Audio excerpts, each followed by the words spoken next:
If you don't want to be abandoned by me, be careful." Mickey, my husband, was sneering at me with an ugly smirk. My mother-in-law, who was next to me, was also sporting a similarly creepy grin. "That's right. We'll make use of you thoroughly." Seeing that scene, I was desperately holding back my laughter. They haven't realized yet that the real misunderstanding was on their part. Pretending to be clueless, I raised my voice. "What? I'm no longer a daughter-in-law from a month ago." After a while, lively voices could be heard from the living room in the distance. Today, relatives had gathered to celebrate the completion of our new house. The guests invited by Mickey and Melanie must have been surprised by the sudden developments.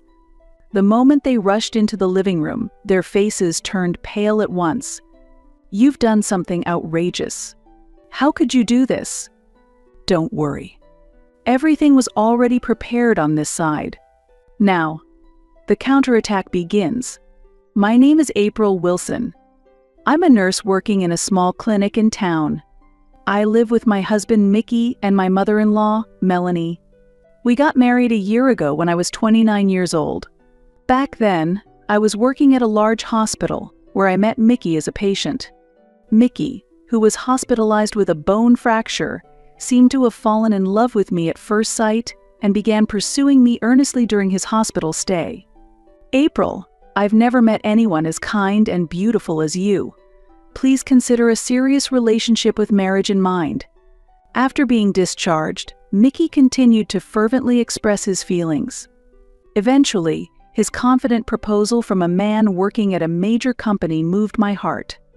To be honest, I too strongly desired to get married. It was a time when I felt ready to settle down.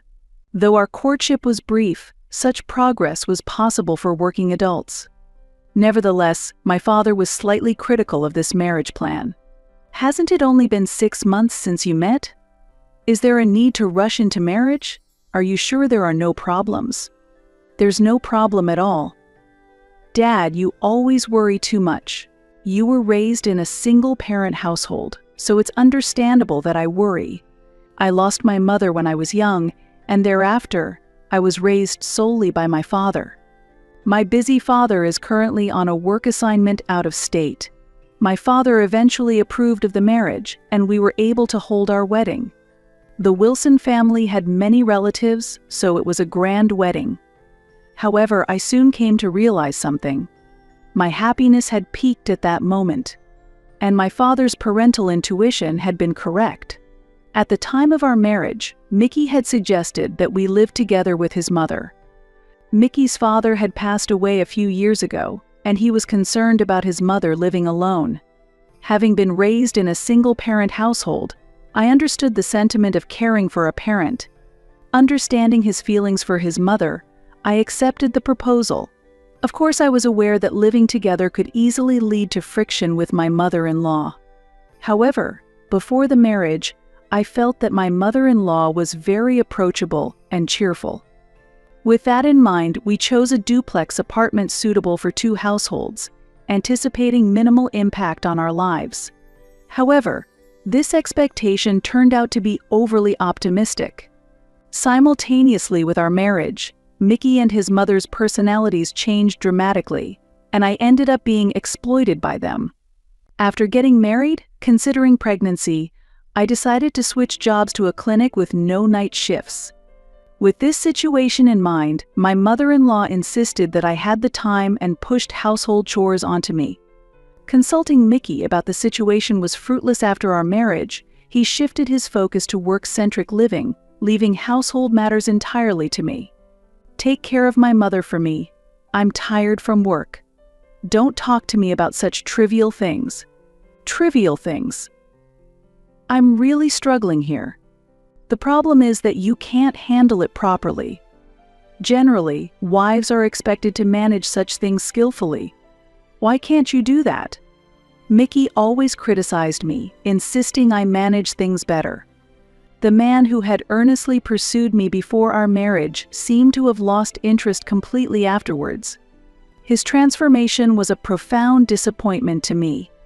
I hadn't expected such a situation, and I was utterly exhausted. However, I couldn't bring myself to consult my father. I didn't want to trouble him so soon into my married life.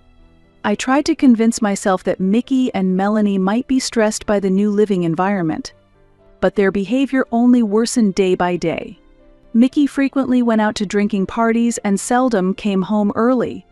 His business trips increased, and his time at home became even less.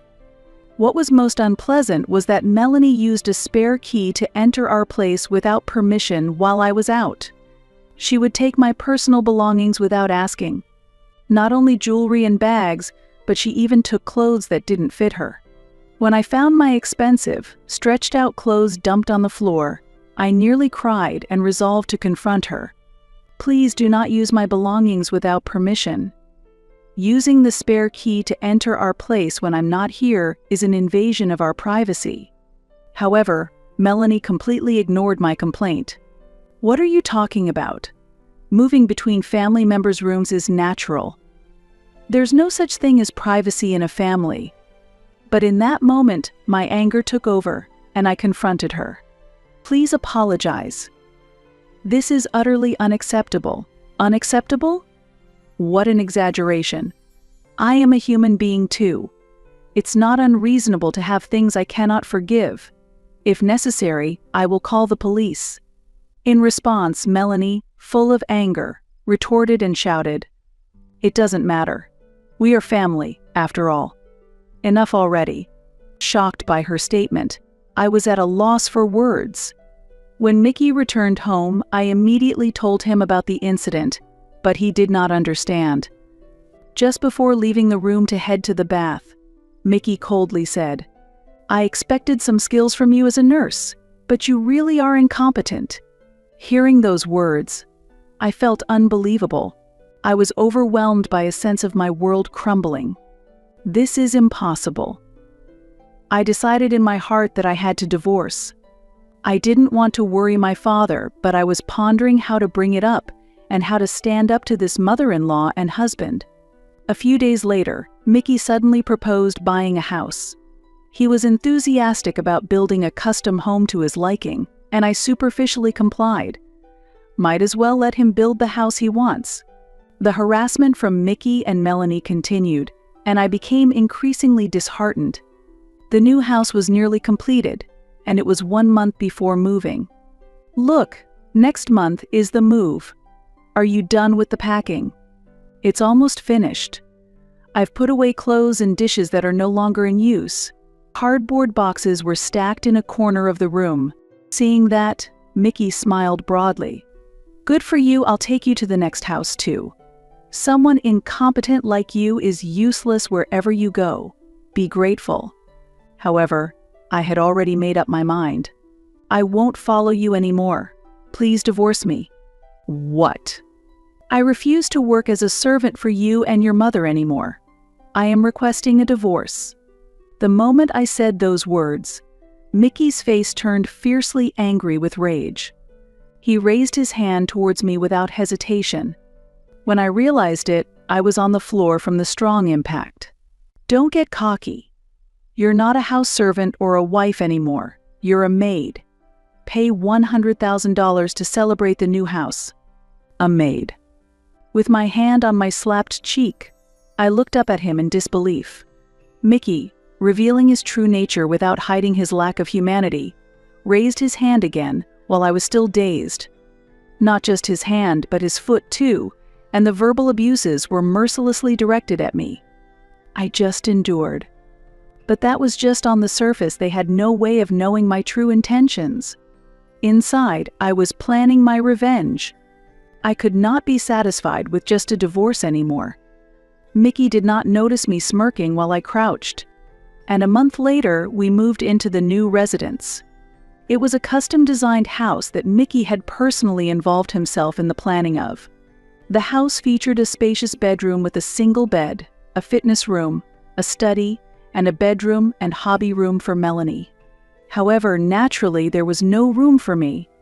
Even a single stool placed in the kitchen was considered a luxury, as Mickey had said. Mickey's attention to detail shines through.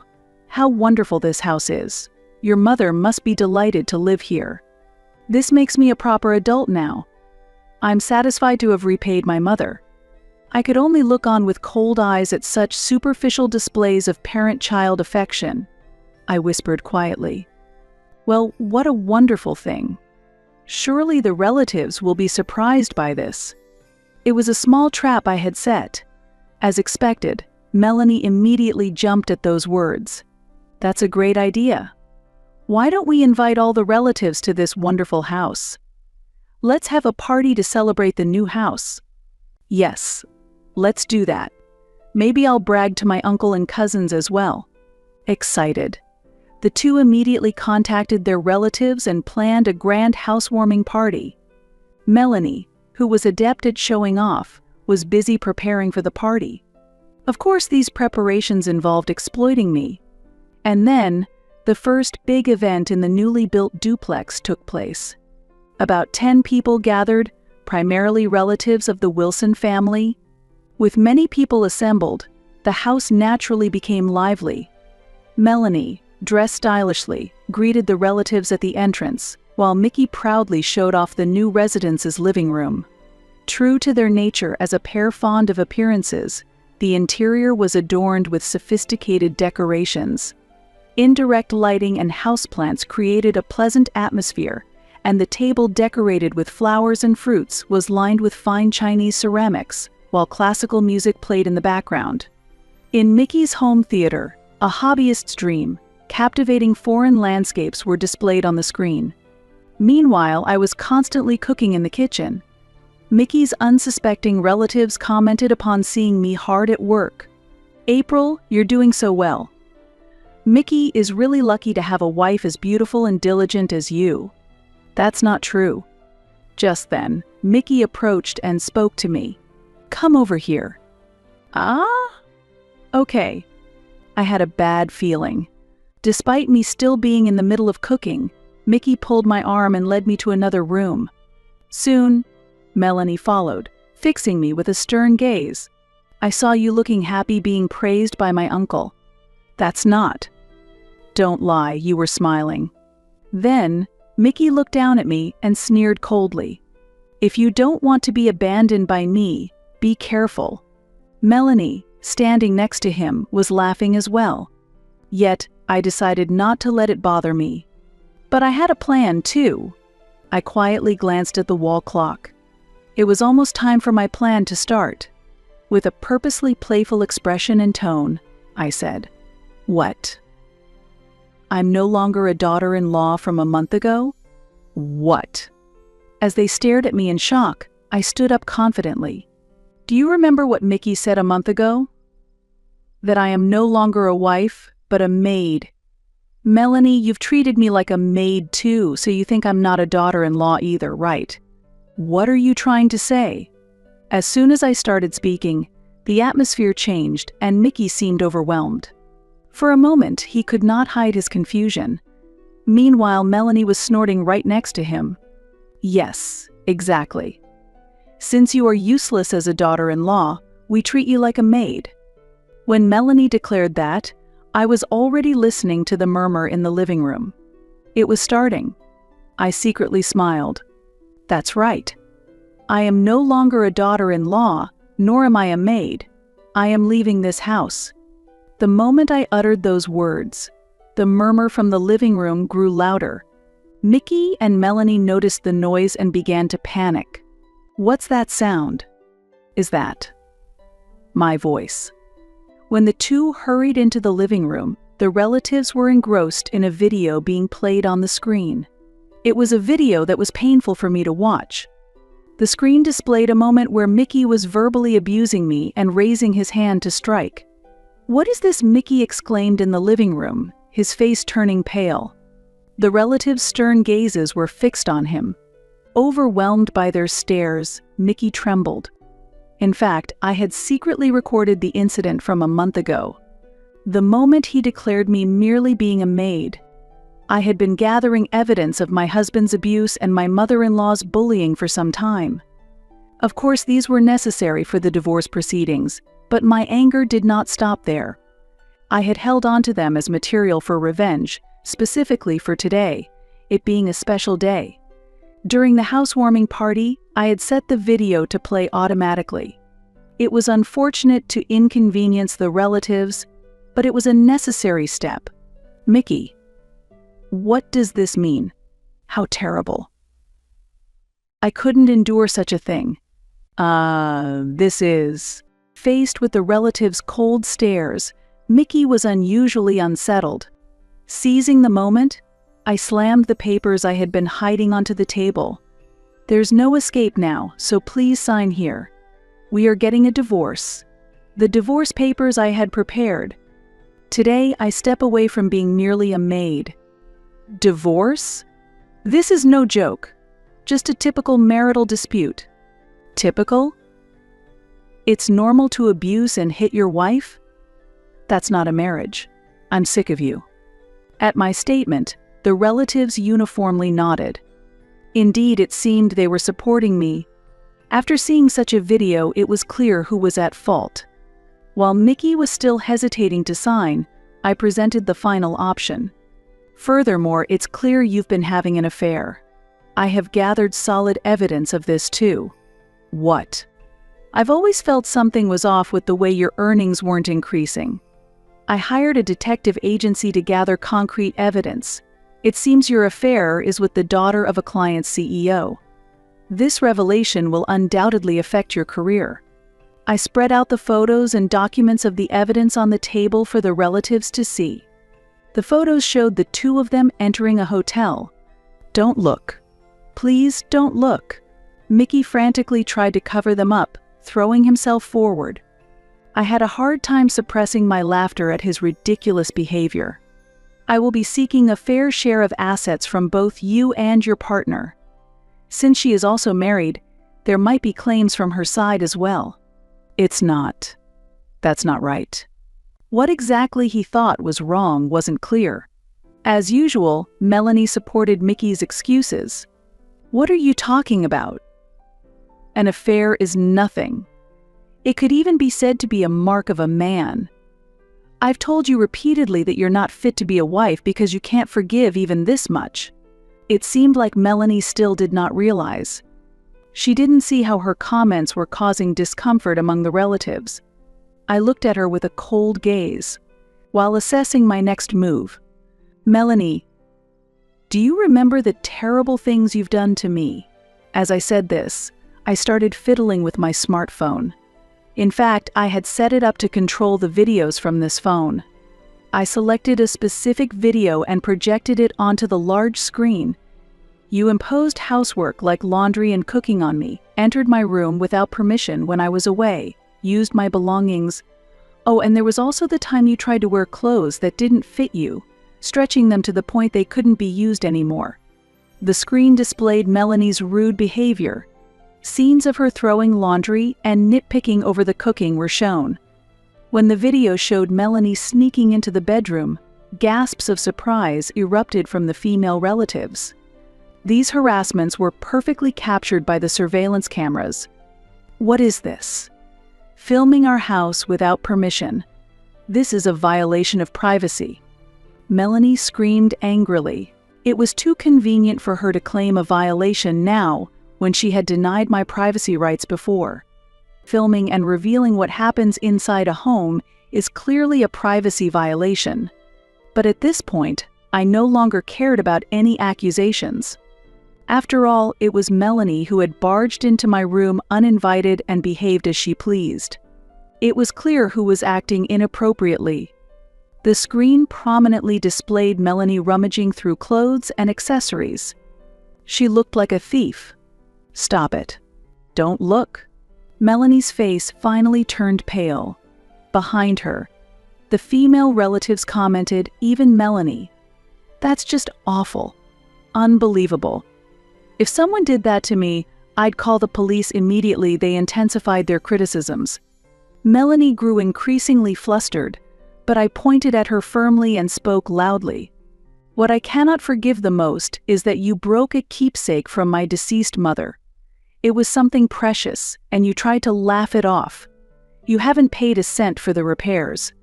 Do you understand how much you and your son have hurt me over this past year? Lacking any human empathy. With that, the relatives finally took my side. They stood behind me, glaring at Melanie and Mickey with stern faces. "Melanie, Mickey, apologize to April. That's right, don't you feel sorry for April?" While Mickey and Melanie were still reluctant, the pressure from the relatives finally made them apologize to me. "I'm sorry. I'm sorry." Though the apology was insincere, I pretended to accept it in front of the relatives. Prompted by his uncle, Mickey decided to fill out the divorce papers. After he signed it, I felt relieved and thanked the uncle. "Don't worry. If there is anything I can help with in the future, please don't hesitate to ask. You've had a tough time. If you need anything moving forward, I'll be here to support you, so just get in touch." "Thank you." To be honest, I was a bit worried because they were his relatives. However, in the end, the actions of Mickey and Melanie were abnormal. The relatives who cared about me until I left the house gave me their contact information. They told me I could reach out for support anytime. After the relatives had left, only a despondent Mickey and Melanie remained. Then I felt lighter. The first to speak in the quiet aftermath was Mickey, as expected. "You've done something outrageous. How could you do this?" Melanie also turned her surprise into anger towards me, but it no longer affected me. "This is what you call reaping what you sow. I'm going to submit the divorce papers now. I'll also take my belongings shortly." "I won't allow that. Give me the divorce papers." Mickey tried to snatch the completed divorce papers from me. However, just then, someone who had come in place of the relatives stepped out from behind me and stopped him. "If you lay a hand on my daughter again, I'll do the same to you." He quickly twisted Mickey's arm behind his back. "Ouch, ouch, ouch, Dad." At just the right moment, my father appeared, and I quickly moved to his side to ensure my safety. My father, my sole supporter, had been informed in advance. He had rushed from his remote work location after hearing my plan to fight back today. No, it was just a small joke," Mickey pleaded. "There's no need to pretend anymore. I know everything. That you've been having an affair and what you've been doing to my daughter. When I found out, I was furious. Ouch, ouch, it hurts." As my father's grip tightened, Mickey cried out in pain. Furthermore, my father was noticeably larger than Mickey. In his younger days, he kept fit with boxing and American football. He still keeps up with running and weight training. Mickey, whose hobbies included watching movies and dining, and who had become somewhat overweight, stood no chance against him. And as a single father who raised me with care, my father was even more consumed by a desire for revenge than I was. He looked at Mickey with a chilling gaze. "About your affair partner, she is actually the daughter of the president of my company." "What? Then you work at XIZ Company?" "That's right.